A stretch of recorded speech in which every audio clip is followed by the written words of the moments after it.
The Torah portion this week is Vayeishev, and you probably know by now, if you've been through a few Torah cycles, it means and dwelled, or and lived, or settled down, and it has the same root as the regular verb to sit, to sit in a chair. So when you sit in a chair, it signals that you're settling in for a while.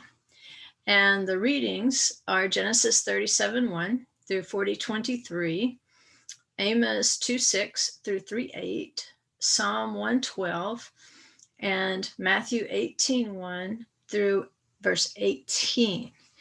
And even though we don't have time to in this session, I really do encourage you to go back and look at Psalm 112 and see how close the themes follow this particular Torah portion and the themes that we want to kind of tease out in this session. And the theme I wanted to tease out has to do with honor. We've covered all sorts of things in this Torah portion in years past. We've come at it from all different approaches. And we've even discussed Tamar before, because the story of Tamar is foundational to Workbook 4, The Scarlet Harlot and the Crimson Thread. And we're going to do that again tonight. We're going to take a look at that, but maybe from a different angle. And it has to do with her honor. That was a point that came out in our study yesterday. How much honor that Tamar was able to give Judah in spite of his dishonorable actions. And she's become iconic of a person who knows how to give honor to a dishonorable person. We tend to think that honor has to be deserved or it has to be earned. In some ways it does. But in a basic human sense, all human beings deserve some element of honor. And we're going to discuss why, using Tamar here as our pattern and focusing on her eyes. What did Tamar see? Where did she dwell? The Torah portion is about where Jacob dwelled.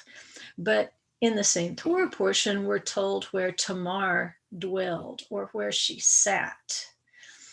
It's the same thread. So we're going to pick it up through her eyes.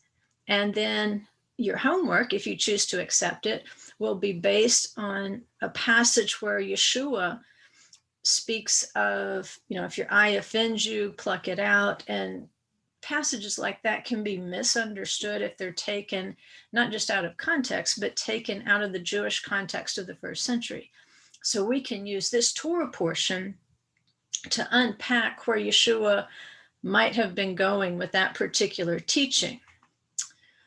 Of course, you've got your Torah memory book. And for the Torah portion, Vayeishev, I just tried to keep it simple. So if you're adding to your memory book for Vayeishev, what I wrote was, when Jacob settled, Vayeishev, in Canaan, his sons became bitter against Joseph and sold him into slavery. And what we're going to read about Tamar really fits into that, because it helps to explain that particular tension, I believe. And so Genesis 37:1, it kicks us off. It says, now Jacob lived, he dwelled in the land where his fathers had sojourned, in the land of Canaan. And by the way, the root of Canaan has to do with being a merchant. And so it has a close relationship, as we look at the book of Revelation, to Babylon, which is all about merchandise, trafficking. So with a Canaanite, there is, in each of these little subgroups of Canaanites, there's some way that they're trafficking things. And that makes a great study. And I think that's also in the Torah portion workbooks. I'm not really sure which particular edition of them, but I know we did a word study on the different subgroups of Canaanites, on the ites. But our question tonight is a question that's asked by not just one but many Torah scholars. And the question is about the opening verse of the Torah portion. And they ask, why does the Torah feel it necessary to tell us where Yaakov dwelled? Aren't we already told? Yaakov came to Yitzchak, his father, to Mamre, Kiryat Arba, which is Hebron, where Abraham and Yitzchak sojourned. And Genesis 35:27. Very specifically, we're told where he dwelled. And so they're asking, why are we being told again? And they say, furthermore, why does the verse have to tell us that the land where his father sojourned is the land of Canaan? Don't we already know that? Well, when we have good questions, they usually lead to very insightful answers. And so let's see if we can work on the problem. And one approach that they took was by examining Esau's two merits.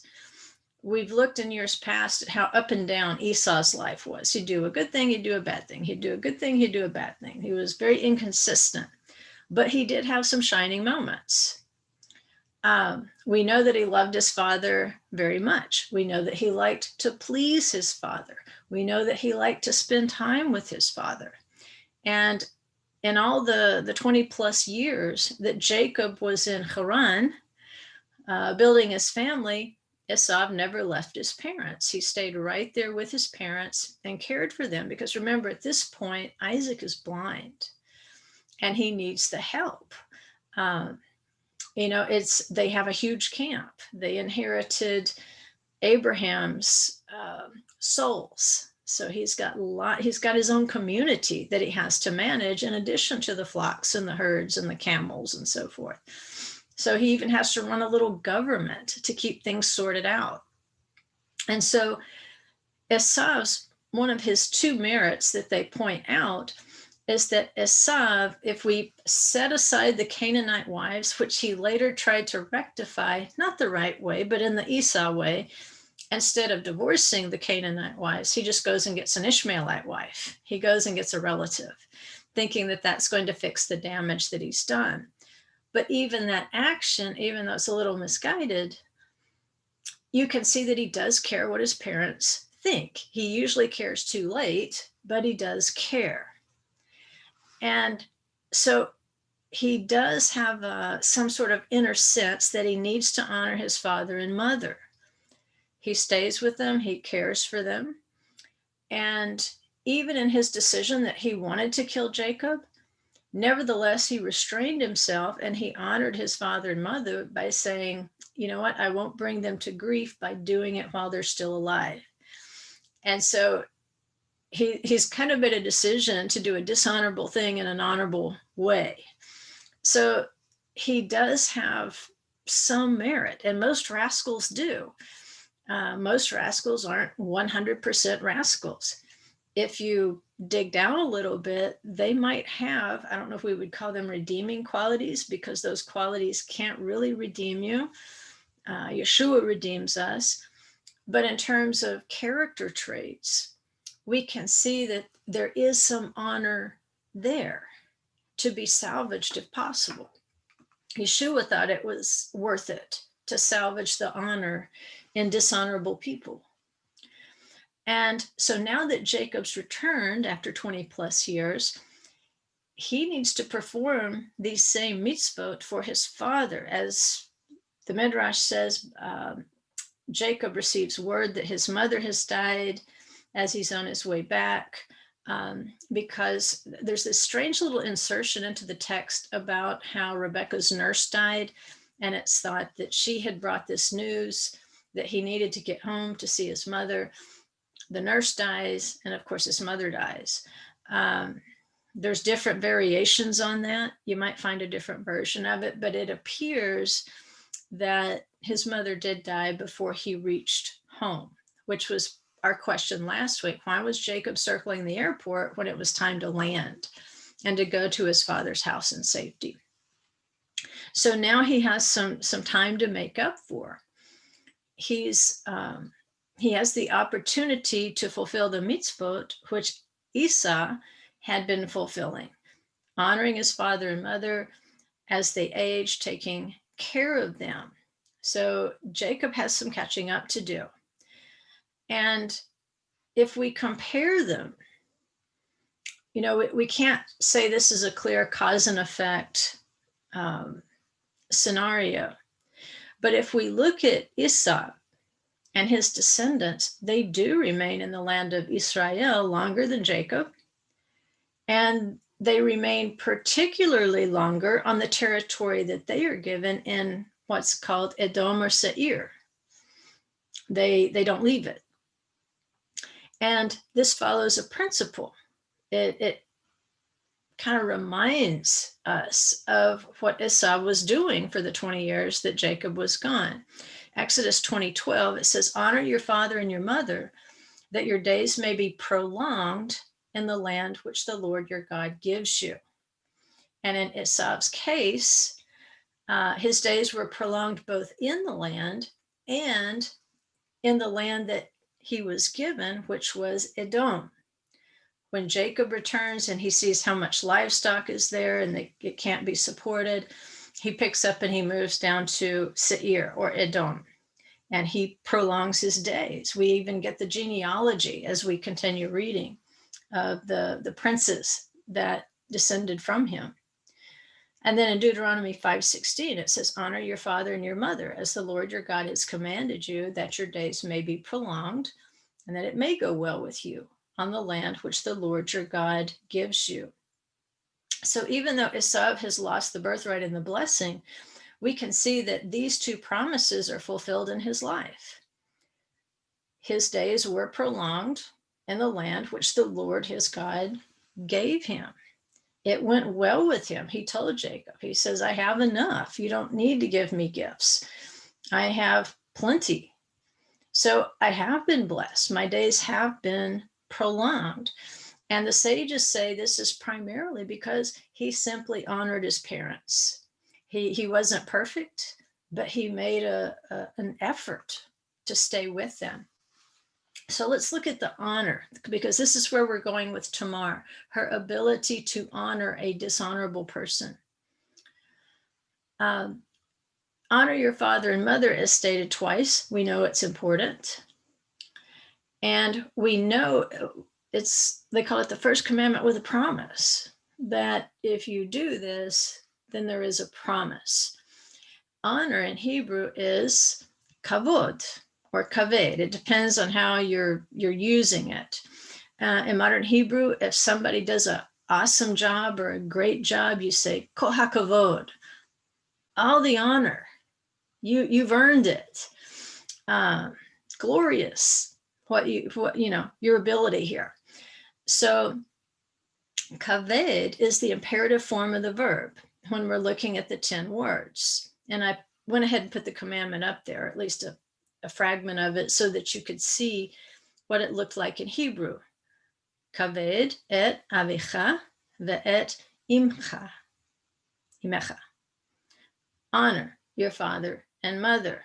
So honor or glory, kaved, it would have the same root as COVID, a word we're all familiar with right now. And so when we read the word kaved, it serves up a contronym opportunity. It can represent honor and glory, like we see it in the 10 words, where we're supposed to honor our father and mother.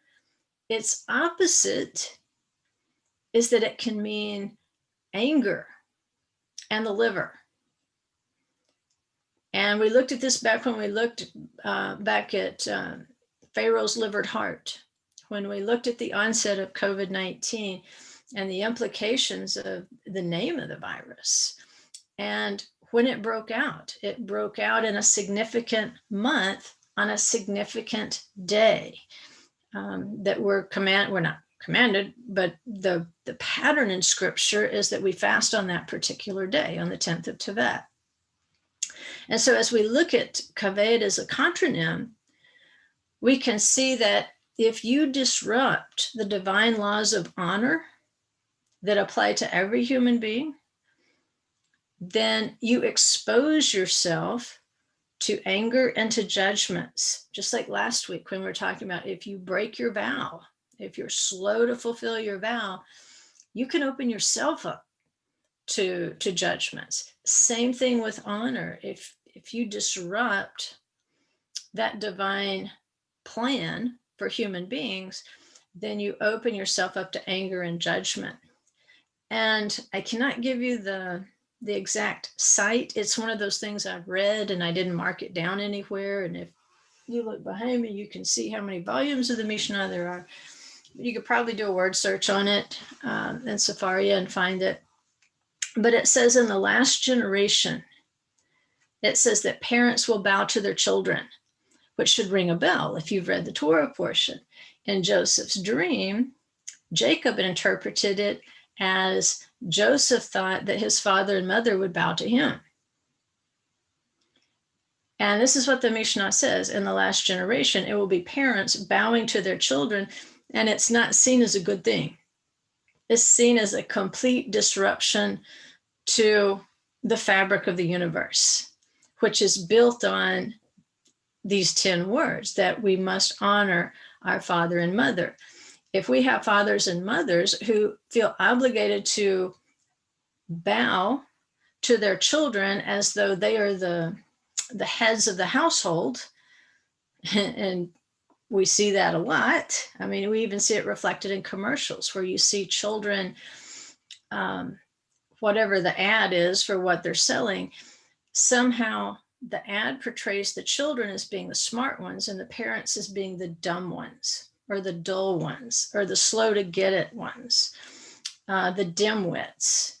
And it's the children who must be respected, and their information and their knowledge of technology must be bowed to. And so I don't know if this is the last generation, but we do see that pattern commonly now. And Yeshua pointed out a perverse practice of the first century that was going on. In order to avoid supporting aging parents or disabled parents, a man could dedicate a particular object or money to the temple, but it didn't have to be paid until he died. And so he had possession of the object or money until his death, at which point it would be paid to the temple. And what this did is it protected his ability to manage his money and the profits from it while he was alive. But because he had already consecrated the money or the object, it could not be given or sold to aid his aging parents. And there's a problem here on two levels. There's a problem with the person who thinks this is okay, and there's a problem with a court system that not only permits it, but encourages it. And so it was a generation that was dishonoring their parents and destroying the Torah. When we say destroy the Torah, that means an improper interpretation or application of the Torah. In ancient times, they'd say, you're destroying the Torah, you're destroying the Torah. What do they mean? You're improperly applying it, you're improperly interpreting it. And so this manipulation of something which could be good, dedicating objects to the temple, just became a workaround so that people wouldn't have to support their parents as they grew older and disabled, which happened very fast in that day and time. And we know that that did not go unnoticed, because it's the first commandment with a promise, but to ignore it apparently also goes with judgment and punishment, because the second temple was destroyed in 70 AD. So from the time 33 AD, when Yeshua pointed out this dishonorable practice, it wasn't much longer, not even a complete generation, until the temple was destroyed. Is that cause and effect? We can't say for sure, but they do seem to go together.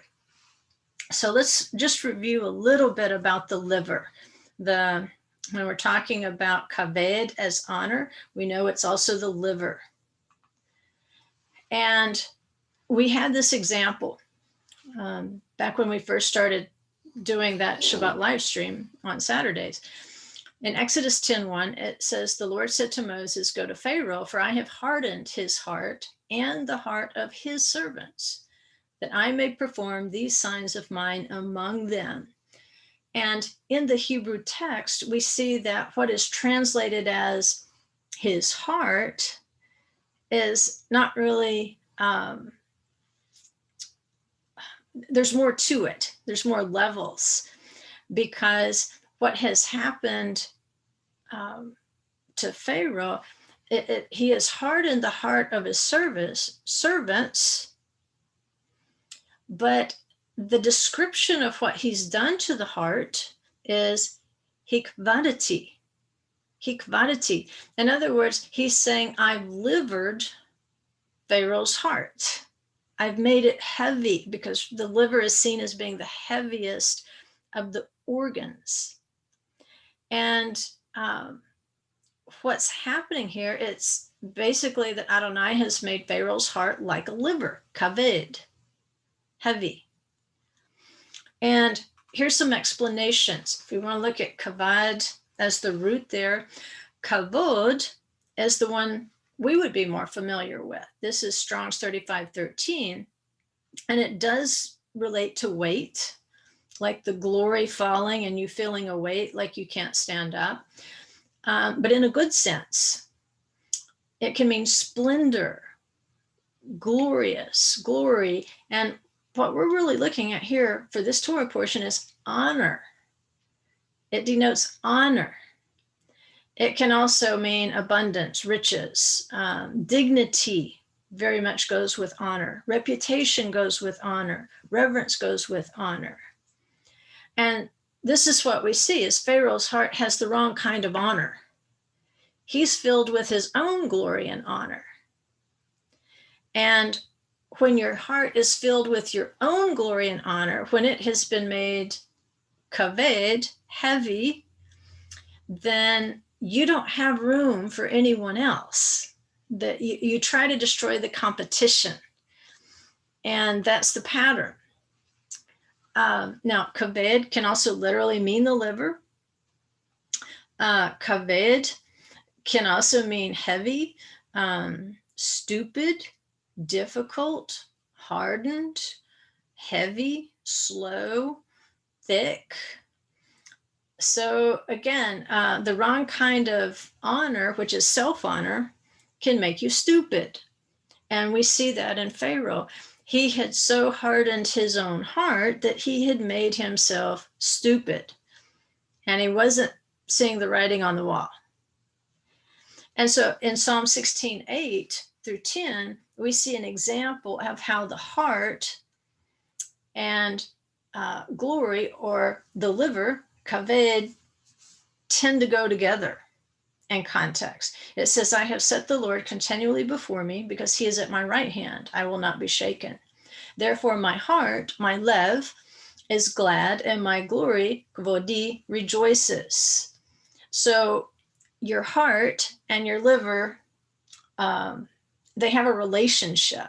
And so sometimes the liver, the kaved, can be substituted for lev, which is heart. They're words in the hood, as we would call them. They tend to show up in the same neighborhood. It says, my flesh also will dwell securely, for you will not abandon my soul to Sheol, nor will you allow your Holy One to undergo decay. And so the heart and the glory in this context is attached to a hope that our souls will not be abandoned to Sheol. Tamar is going to have this very hope as her interaction with Judah progresses, even up to the point where they take her out to be burned. It's as though you can hear her saying this, you will not abandon my soul to Sheol, because of what she's done to preserve Judah's honor.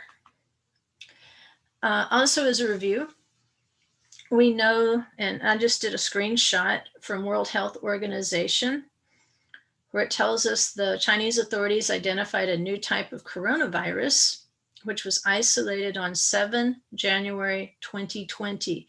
7 January 2020 was the 10th of Tevet. And so the 10th of Tevet is when the word COVID would have pretty much exploded on to the scene. We know there's, COVID is not specific, so it's been out there. But COVID-19 has brought COVID and therefore kaved into the consciousness of the world. It's also when the siege of Babylon on Jerusalem began. It began on the 10th of Tevet. And it lasted either 18 or 30 months, depending on how you calculate it out. And we've done that. We've projected that out, and we see that if we were to do that from the 10th of Tevet, when COVID-19 was isolated on the 10th of Tevet, then it does fall on significant dates. And in the year 2020, in the Gregorian year 2020, we will have 2 10th of Tevets. We will have 2 siege dates in the same Gregorian year, because the next one, believe it or not, falls on December 25th of 2020. So if you didn't fast on the 10th of Tevet last year or this year, then you have an opportunity again this year to fast on the 10th of Tevet, to commemorate and to intercede against the siege of Jerusalem, of which we were a part. And so when we look at the eye, and there's a point to talking about the eye. That's going to be an important thing. In Hebrew context, when you talk about a bad eye, it means an attitude of stinginess. If we think of Yeshua's example of children not taking care of their parents so that they can keep the money, well, that's a bad eye. And it's not just stinginess with money, but it's being stingy with the honor and the respect due to parents. And if you're stingy with that, then therefore you're being stingy with the Holy One who set the commandment in place.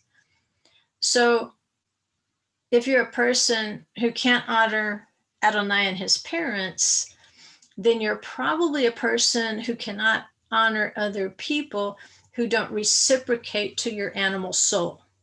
Your animal soul likes the bad kind of honor. There's 2 kinds of honor. And we tend to be able to see that pretty easily. Somebody who senses that you can't do anything for them, or you won't do anything for them, then their attitude towards you will become disrespectful and dishonorable. Now, if they thought for a moment you could do something for them, then they would pretend to treat you with honor. So in the Hebrew calendar, there's certain organs, senses, and even Hebrew letters that are associated with the months. If you follow Keisha's blog, then you probably already know this. But there are even particular constellations that represent the tribes and their divine attributes. That's been twisted into astrology, but nevertheless, there is a witness into the stars of these things. And so the 10th month, Tevet, is associated with the tribe of Dan, which means he judged. So it's a month of judgment. And we see that. We got COVID-19 in the month of Tevet. We were judged. It's also associated with the attribute or the characteristic of anger. The organ it's associated with is the liver, which is tied to anger. And then also with the organ of the eye. Not because it's the organ, but because it's the Hebrew letter associated with that particular month, the eye. And these things really do tie together in the story of Tamar. It's how we see things that determines whether we can honor what is commanded to be honored. And so as we're reading the story of Joseph, it might seem like it's an interruption, but it's not an interruption. It's an insertion into the story of Joseph. So we've got the story of Judah and Tamar to help explain to us the story of Joseph. So if we go back, we can see at the beginning, Joseph tells Jacob a dream and forces his brothers to listen to this dream, where the sheaves and then the sun, the moon, and the stars bow down to him. And according to what Jacob believes in interpretation, he believes that Joseph intends to make his parents and his brothers bow down to him. That would be contrary to the commandment to expect parents to honor children in the way that children are commanded to honor parents. And then the Midrash goes on and it tries to explain Joseph's evil reports to Jacob concerning his brothers. And in each case, which this is Midrash, we don't know if it's true or not, but what he thought he saw and what was actually happening were two different things. And so he was tattling according to his perception without having all the facts at hand. And they were not actually doing what he said they were doing. But whether that's true or not, what is happening by bringing the evil reports, he's bringing dishonor to his brothers who are older than he. He's bringing dishonor to his father's name. He's diminishing their kavod, their glory, the respect that's due them as elders to him. And so if it was Jacob encouraging it, we might need to throw in, a what if. What if your parent encourages you to do something that's disrespectful? What if your parent encourages you to break a commandment? The sages say the most honorable thing you can do for such a parent is not to do what they're asking you to do. Instead of doing what they're asking you to do, the most respectful thing you can do is to obey the commandment. They'll appreciate it later. They might not be happy now, but they'll appreciate it later. So you might have to honor a parent with obedience to the commandment, disobeying an improper request, but always with the utmost respect. And so Rabbi Kook gives us illustrations of the two kinds of honor. The first kind is the kind we don't want. He says, illusory honor is based on external acquisitions, wealth, position, fame, and so on. In fact, if you lost those things, people would treat you differently because they weren't based really on your intrinsic honor. It was based on external things. He says pursuing this type of honor is a negative trait. It causes one to lose his way and squander his time on inconsequential matters instead of kingdom business. And so when Judah sends the kid to Tamar in payment for services rendered, she's not there. What Tamar wanted from Judah was not material wealth. What she wanted was to obey the commandments. She wanted to bear righteous children. Is she a prophetess? Does she know that there is a line of kings, a dynasty of kings to descend from Judah? Maybe, maybe not. But she's surrounded by prophets. She's got Isaac there. She's got Jacob there. That's pretty lofty company. In fact, tradition has it that her father, or at least her descendant, was Shem, the priest of Shalem, and that she was nobility herself because she was either the daughter or the descendant of a priest. So what do we see in Judah?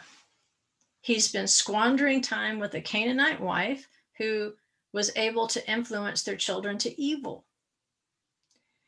And then not just Judah, but his sons squander Tamar's time. She's a righteous woman. Remember, I don't know if I've ever said it to this class, but if I haven't, I'll go ahead and say it.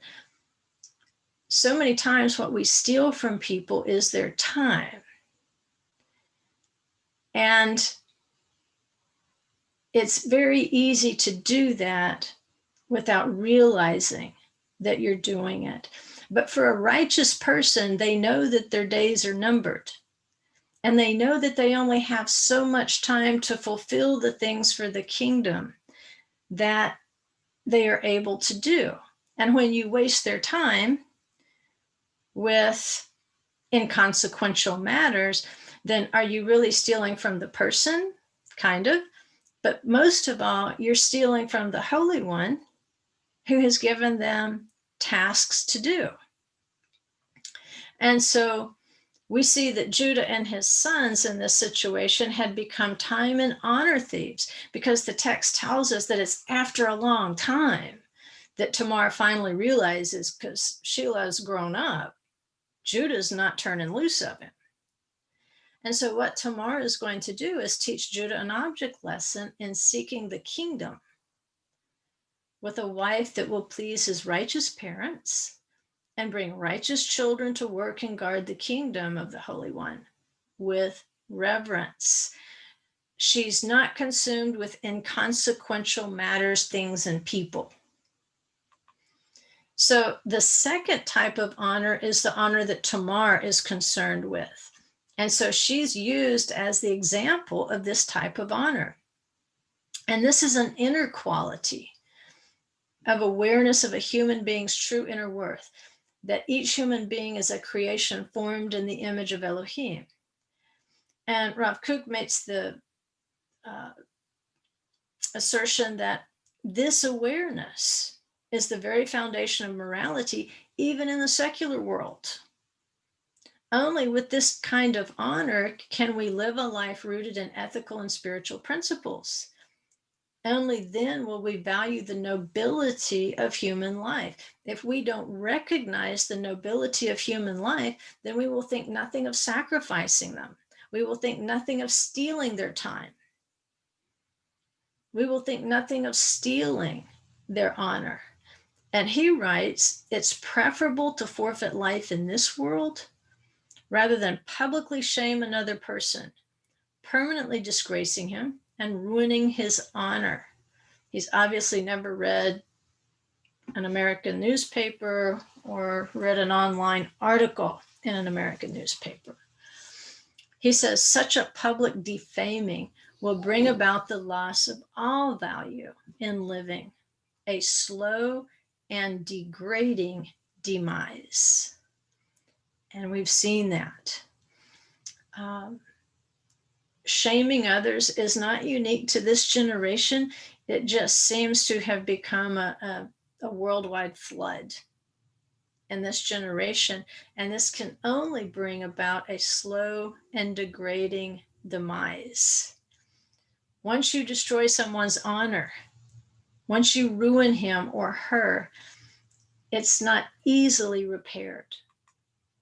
And if we go back to what we learned about the liver and COVID-19 and the 10th of Tevet and the 18-month siege of Jerusalem, what we saw in Ezekiel's pattern was that it was a slow boil. Jerusalem didn't fall overnight.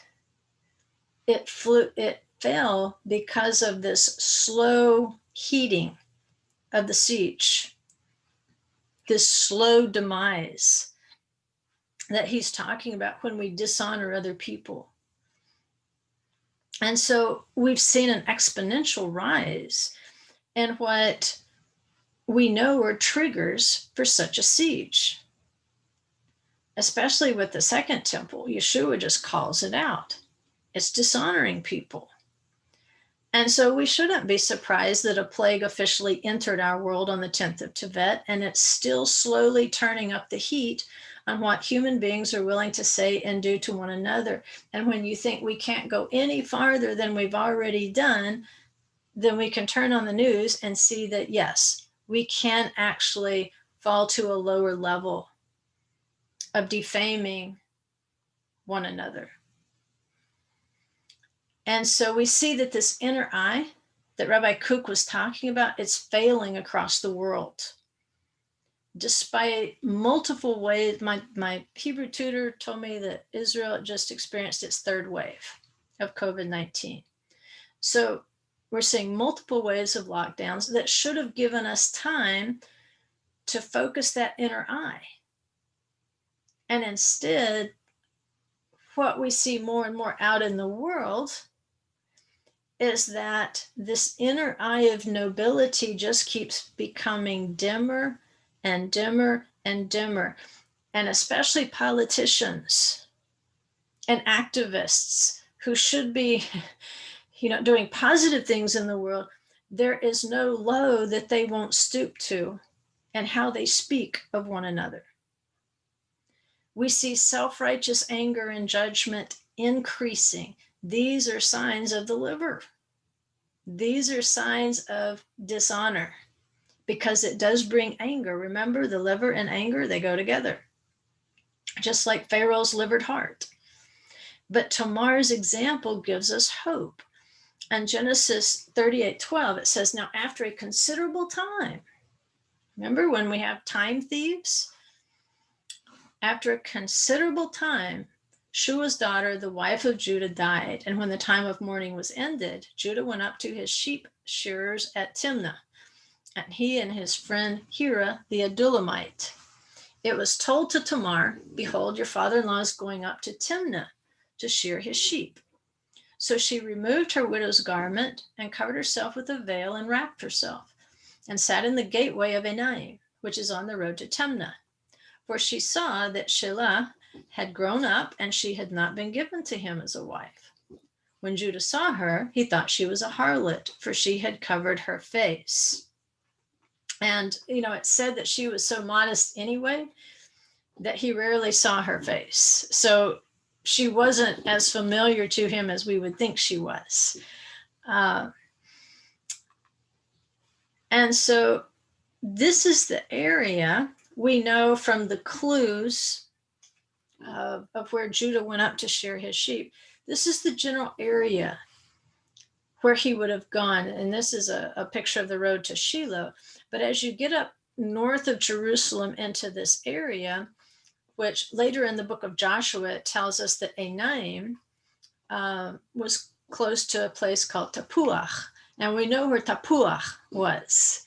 We know that Shiloh, Shechem, Tapuach, Enaim, they are in this area north of Jerusalem. The strange thing about it is that it calls it the road to Timnah. There is no Timnah here. So in the literal physical world, the area where Tamar would have waited for Judah to pass by would have looked something like this. But where is Timnah? Well, it's a long way away. But that area in the photograph there, that's probably the general vicinity. It's also later the vicinity where Joseph is going to be kidnapped and sold from the area around Shechem. And so the idea that a place called Timnah is just inserted into a location where there's really no history of it. There's some guesses as to where it may have been, but the location is given twice. It says Timnah. And so because it's pretty much absent from any history of that location, it forces us to where we know a Timnah is for maybe a spiritual application. Maybe we know where she was literally probably located, but what's the spiritual message that we're forced to see because of the insertion of Timnah? Because Timnah's in the extreme south of Israel. It intersects the territory of Edom. And it was a place, and you can still go see those today, of copper mines. And they needed those copper mines because, remember, we're talking about the Bronze Age. And so they need the copper to create the bronze tools and weapons. And in scripture, bronze denotes fire. The brazen altar, sometimes it's called the copper altar. That's where the sacrifices were burned in the wilderness.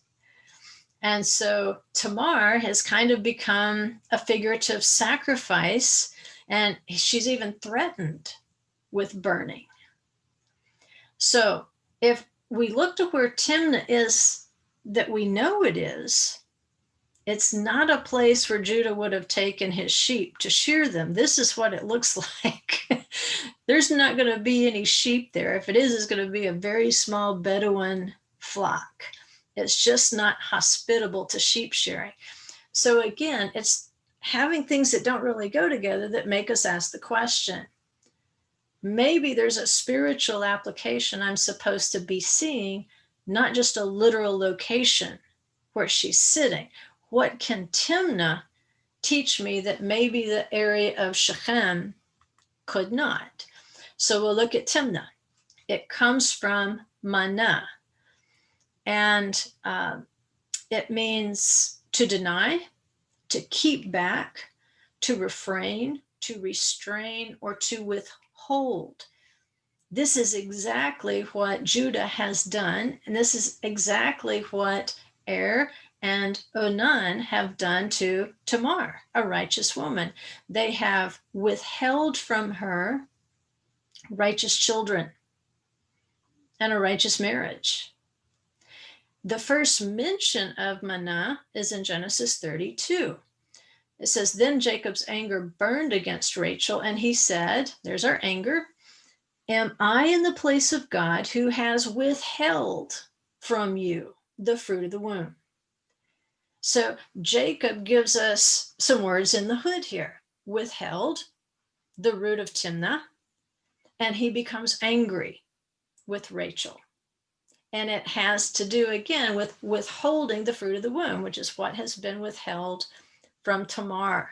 And so it's possible that by inserting a place name that really doesn't belong, that it's emphasizing that message that Tamar is doing this because Judah and his sons have withheld children from her. And she was thought, again, to be a noble woman, a descendant of Shem. Her name Tamar means palm tree, which is a symbol of righteousness in scripture, of uprightness. Is there a Tamar on the way to Timnah? Well, the answer is yes. If we go again to the extreme south, there may be things in the little area of Timnah that can help us decode the spiritual message. And it fits the description, which suggests that she sat at a crossroad. Biblical Tamar is on the ancient spice route. To the east is Petra and Moab. To the north, you go to Judea. The road west will take you to Beersheba or Egypt. And if you go south, the road will take you to the Timnah copper mines. And these are pictures of a very ancient jujube tree there at Tamar and the well at Tamar. And it's mentioned in Ezekiel 47:19 and Ezekiel 48:28.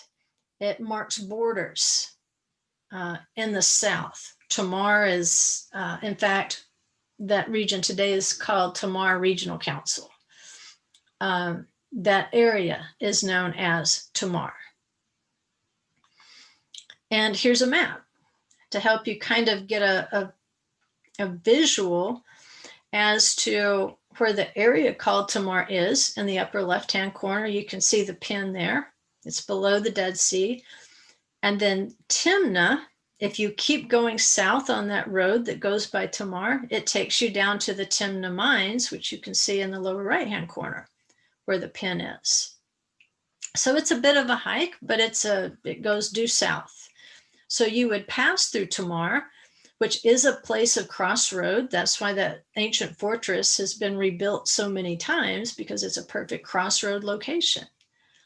So this may not have been the literal crossroad, but people may have known of it and maybe known the symbolism of Timnah and manah as something withheld.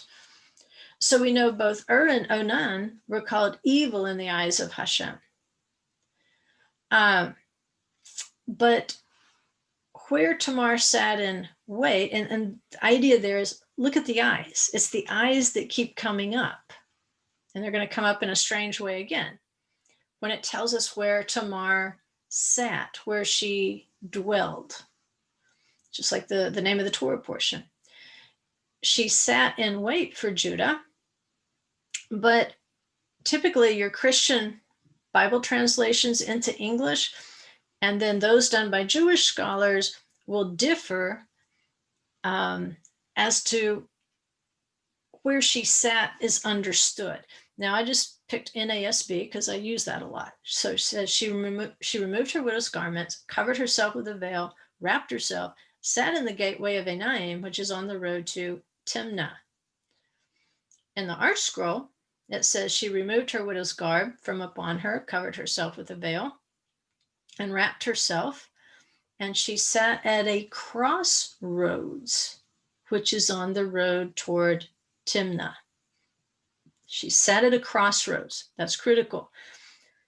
Look here at the Hebrew.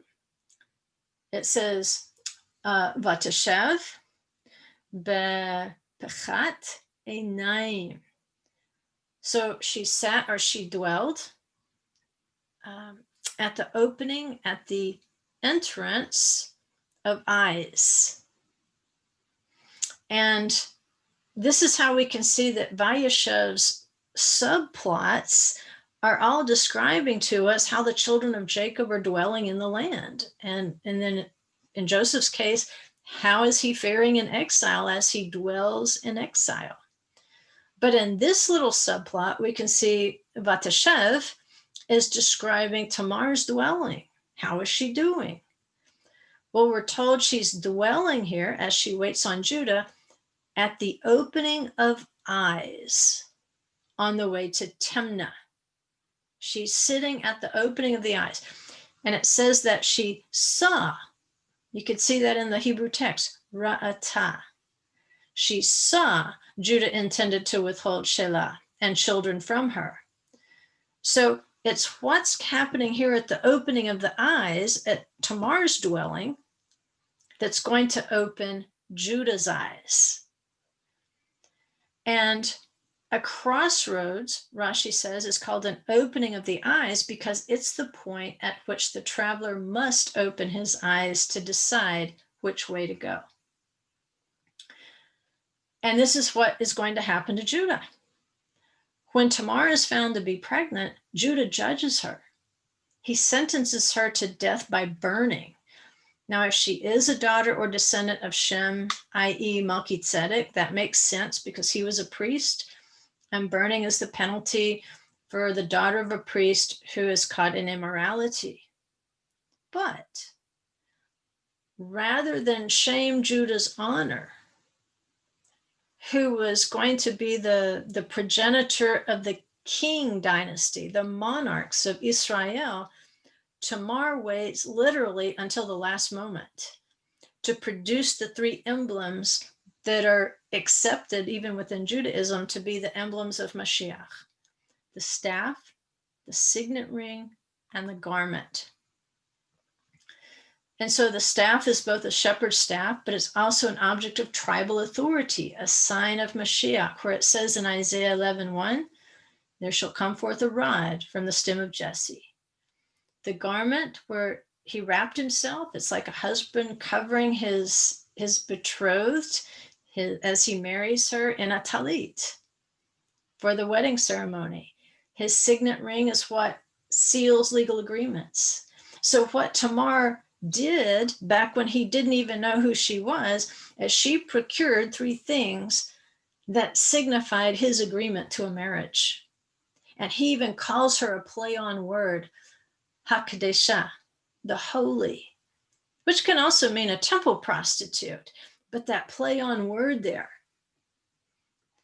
And so when she vanishes, Judah doesn't seek the prostitute.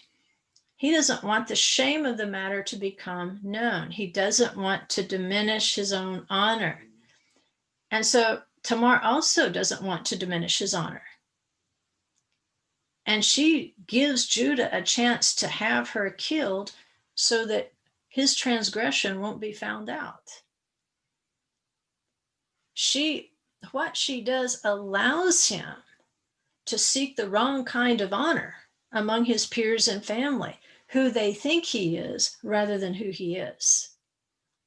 And so it says, as she's taken out to be burned, she takes these 3 items and she says, do you recognize these? And there's Judah's choice. Which honor will he choose? And if you'll remember, that's the same question Judah had asked of his father Jacob when he deceived him by bringing Joseph's garment torn, bloody. They had used the blood of a kid. So Tamar knows that she has asked particularly for a kid. That's what he's promised her. This is what's coming. Then they can't deliver the kid. They can't deliver the little goat.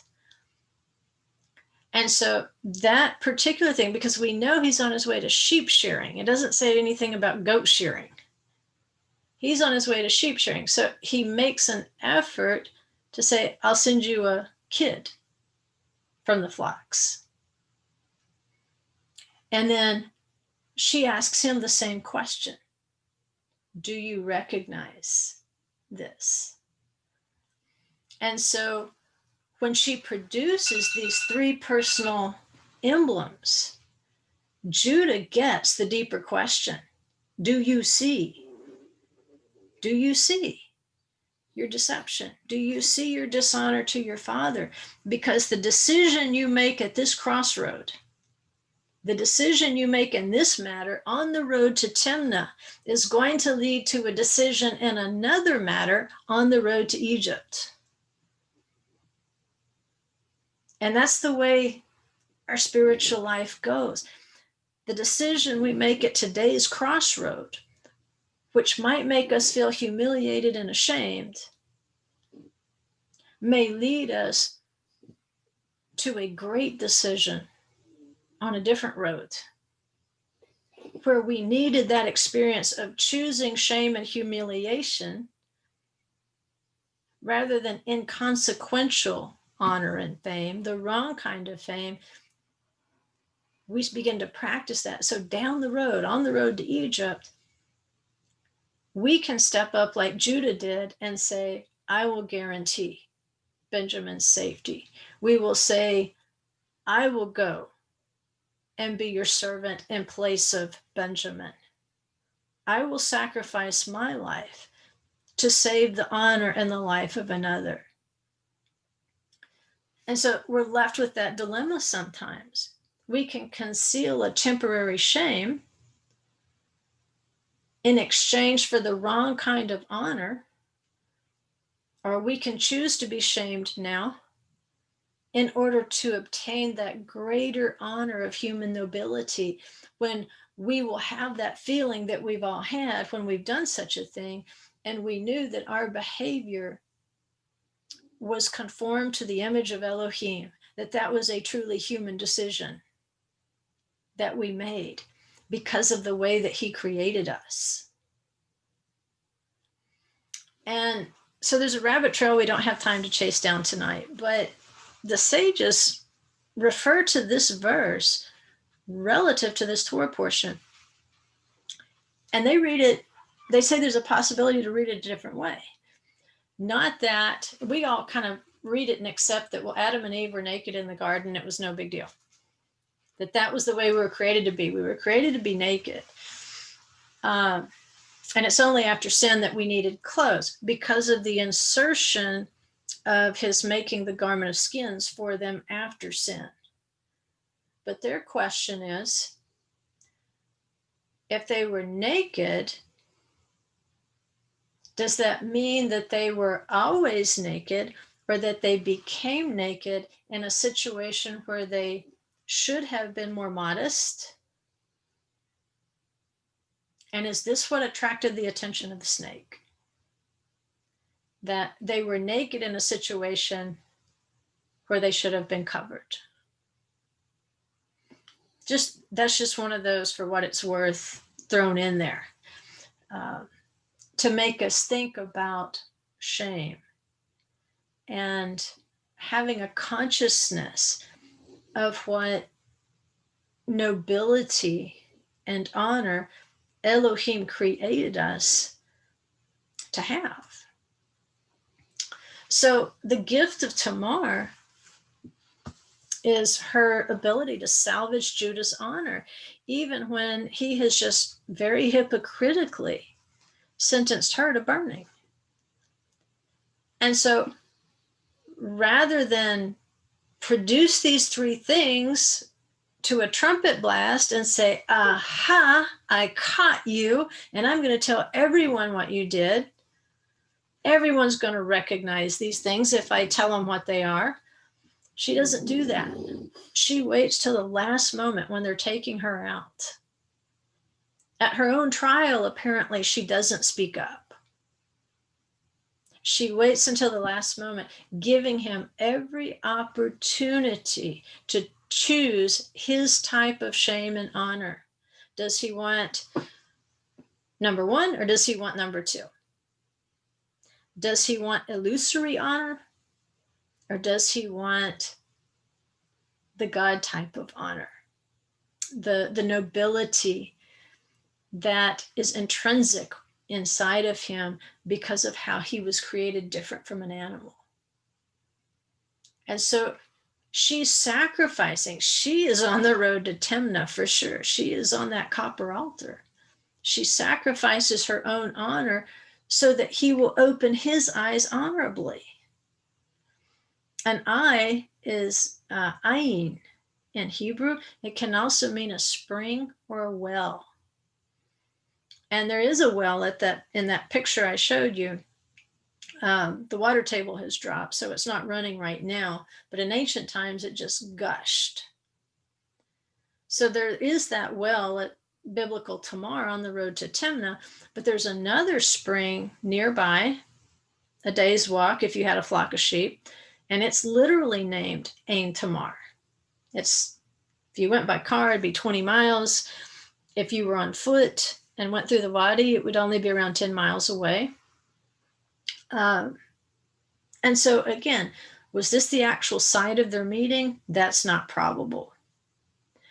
But is it the site, or is it the Torah location with spiritual meaning? I think so. And Rabbi Kook comments about Tamar's honor for Judah. We tend to wait to treat people honorably until they treat us honorably, or until they do something that's honorable or valuable to us. But in Tamar's case, she is treated disrespectfully and dishonorably at every turn. And nevertheless, she, up till the last moment, honors Judah and gives him an opportunity to do the honorable thing. Now, I don't think I could wait that long, which I'm not sure that would be my plan anyway. But that's a lesson for us, is there's a dishonorable world out there who they've chosen the wrong kind of honor. But if they see the reverence for Adonai in our lives, it's going to be because it shows up in giving honor to other people. Sometimes when they didn't earn it, sometimes when they don't deserve it. But they're going to recognize it when we are able to sacrifice something in our lives, maybe even our own reputation, our own fame, our own wealth, whatever it might be that we value. But when we're willing to sacrifice that to salvage honor for an individual that we know is behaving despicably, that's a powerful message. We can confront people. We can navigate through disagreements with people and still have respect for that spark of Elohim that's inside every human being. And if we can respectfully disagree, then just our behavior will remind people that human beings are noble creatures. When they can't hear us, they can see us, hopefully. And when they see us behaving according to that gift of honor that the Holy One has put in us, it's a witness in itself. And this is, again, what Rav Kook wrote. He said, those with a noble and sensitive soul should feel that their own will to live is weakened if their own survival must come at the expense of another's disgrace and humiliation. For this reason, the sages did not write, one is required to throw oneself into a fiery furnace rather than shame a person publicly, but rather it is better to throw oneself into a fiery furnace. This is how one should feel, even if in practice it does not come to that. So the context of the saying, it's better to throw yourself into a fiery furnace than to shame a person publicly, he's pointing out how they phrased it. They don't say literally throw yourself into a furnace. Rather than shame someone, they say it's better to show you how you should feel about the situation. And so we're approaching another 10th of Tevet on December 25th. What would it say to the world if we fasted on that day? It might say that our eyes have opened to a crossroads of judgment. We recognize that the last 10th of Tevet, a judgment entered the world, possibly due because of so many dim eyes, so many livered hearts, so much dishonor for human beings. We want to honor his honor. And to do that, we need to open our eyes and begin making good decisions. In a book called Orot HaKodesh, it says, as the world advances in its superficial culture, it simultaneously declines in its inner worth. This deterioration is due to the phenomenon that with the advance of society's external values, the eye is increasingly captivated by superficialities and learns to belittle inner awareness.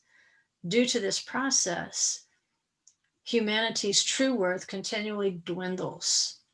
The world's redemption is dependent upon the revival of our inner perceptions.